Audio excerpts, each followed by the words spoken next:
Erabilera. Asko erabiltzen da euskara, dagoen gaitasunerako. Euskararen eta erdaren erabilera aztertuz gero, Euskal Herriko kaleetan entzundako 8 elkarrizketetatik bakarra da euskaraz. Gainerako 7 erdaraz dira. Euskaraz dakiten herritarrak 130 dira, baina erabilera askoz ere txikiagoa da. 113 erabiltzen du euskara, erdara baino gehiago. Euskaraz dakiten herritarrek askotan ez dute euskaraz egiten. Zergatik? Hasteko, askotan ezin dutelako euskaraz egin.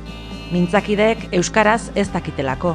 Batez beste, horrelako egoeretan topatzen gara gaur egun euskaldunak 3 egoeretatik batean.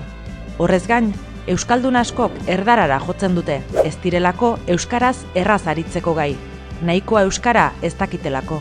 Hau da, hiztun elebidunek hizkuntza batean edo bestean aritzeko duten erraztasuna, giltzarria da hizkuntza baten eta bestearen erabilera ulertzeko. Norberak errazago egiten duen hizkuntzara jotzea izaten da arruntena, eta ondorioz, euskaldunen jardunaren zati handi bat erdaraz da. Askotan entzun dugu. Euskararen ezagutza handitu da, baina euskaldunok ez dugu erabiltzen. Orain ikusiko dugu uste hau erdia ustela dela. Egia bestelakoa da. Euskaraz errazago egiten duten euskaldunek, ia era bat egiten dute euskaraz horretarako aukera duten bakoitzean. Horien ondoan gainera, deigarria da erdaraz euskaraz baino errazago egiten duten elebidunen portaera. Hauek ere, gehiago jotzen dute errazago egiten duten hizkuntzara, erdarara.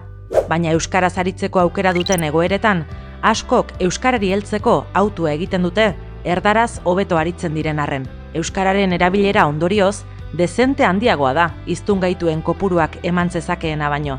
2 hitzetan esan da, dagoen gaitasunerako, euskara asko erabiltzen da gaur egun. Gaitasunak berez ekarriko lukeena baino handiagoa da erabilera.